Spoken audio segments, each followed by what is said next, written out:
This actually falls in. Sorry, I didn't mean to interrupt. This actually falls into a question that our boy Pit Boss Pat has. When would an MCN approach you? At what point?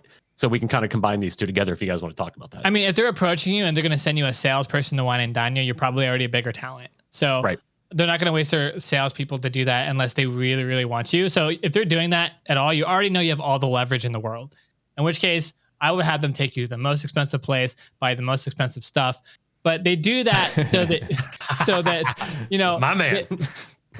I want that. They Kobe do beef. that so that you can get personal interaction, and you will like their salesperson because their salesperson will be very, very good at their job and they will be very likable, and you will like them. And the thing that I see most creators doing is they feel like they're making a big business move because they're being wine and dined. You know, they feel like, oh, I've made it. You know, here's my big shot and I'm finally to the top or whatever, where I'm getting these big deals. And now I'm in like, you know, the higher level business world, having fancy dinners with, but it's just a sales lunch or it's just a sales dinner. These happen every day. Don't get big-headed about what that means for you. To them, it's literally just a lunch, but they're going to pretend like it's not, and they're going to pretend to be your friend. But you have to remember it's business, and it's always business. That salesperson is going to be your friend. He's not going to be your friend. He's going to be a business contact, and maybe he could be a good business contact. He might be able to, or he or she might be able to be a great business contact, but it is just a meal most of the time, and it is just a business meeting. You have to be able to separate business from personal, as we talk about a lot in this podcast. That's a really important skill when it comes to that. A lot of you probably won't have to worry about that for a while. That will normally happen at higher mid-level tier or at the beginning of you kind of hitting like a top-level creator tier. I'd like to say something else, and this is something I was debating whether I was going to say this, but I think I need to say it because it's very true. No matter who the agency is or who the management company is or who the MCN is, or whether it's Twitch or whether it's YouTube or any of these companies that are looking to engage with you in business, even sponsorships, you do not matter to them at all. You do not matter to the company. Just assume you don't matter. Somebody at the company might like you. Maybe a couple people at the company like you. But overall, you don't matter at all to them. If you drop dead tomorrow, the company would not care. And so you need to detach your emotion from any business dealings you're doing with these companies. And like I keep mentioning, make it an ice cold business decision. You may think that they like you because they're whining and dining you. You may think that they like you because the support person was really nice to you. You may think that they like you because they're giving you some of the benefits you signed up for, and you're like, wow, they're really nice. But at the end of the day, they don't give a shit about you. You are just a number of you are one channel, and you are the only thing that you are to any of these companies is such and such views per month, and that equals this amount of money. That's all you are. You're just a view number and a dollar amount. And insert name here. They could care less. So keeping that in mind, that's how you should approach any business dealings with your doing people. Don't get too friendly with the salesperson.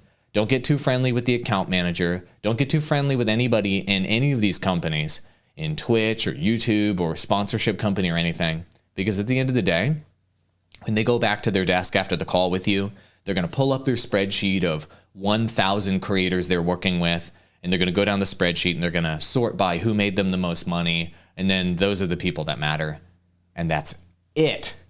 Because that's how that salesperson gets their bonus.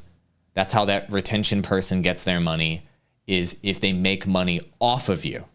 And the way these companies make money off of you is by having a lopsided deal where they're getting more from you than they're providing in return. Now, sometimes you can cut a business deal with a company that's a perfect fit for you and for them. And that's the dream scenario you're looking for, where it looks like the company actually needs you. Maybe they're smaller. Maybe they're trying to build a new division of their company, and they're offering you a deal that you can clearly identify as, it seems like they're actually giving me quite a lot, like a lot. Maybe it seems too good to be true, you're thinking. Those kinds of business deals can actually work out in your favor. As long as you sit down and you look line item by line item on what they're offering, and you get back to the salesperson that you're talking to and you tell them, it's cool that you're offering me number 1, number 2, and number 3. I need you to put some kind of guarantees on these, right? When they're offering you something that sounds too good to be true, or it sounds like it would be amazing if they delivered it, you need to say, I need you to put some guarantees on these.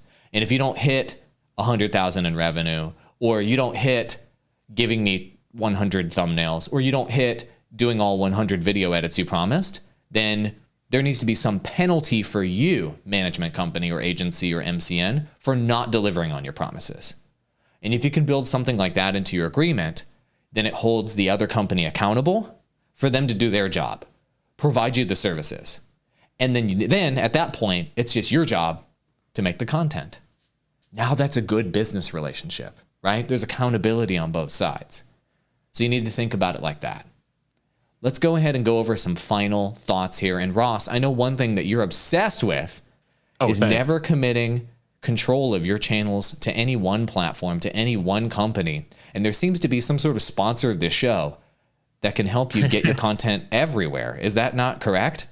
I believe, don't quote me on that, I believe you are right. And I believe you were talking about Restream.io. The link is in the description or in the comments if you're watching live. You don't need to focus and stream on one platform when you can literally grow on every platform. Just using Restream, promo code DROP1, 30% off your first month, and in no time you're going to be streaming on Twitch, YouTube, Facebook Gaming, Trovo, DLive, Periscope, and probably a lot of other platforms that you didn't even realize existed. Use Restream.io. Get your face out there. It's the best way to do it, and you can still own all of your own content. And what you said, AWOL, by the way, I really, really, really hate that you were right. Like it really actually bugs me that you were right in this, because I know from our perspective, from the social media team's perspective, working in this, we did take a lot of pride in helping out YouTubers and content creators and our partners. We put in a lot of time in promoting small creators that we know are working their asses off, and we put a lot of time into sending traffic their way. But at the end of the day, that doesn't result in dollar signs. And ultimately, what you said is unfortunately spot on.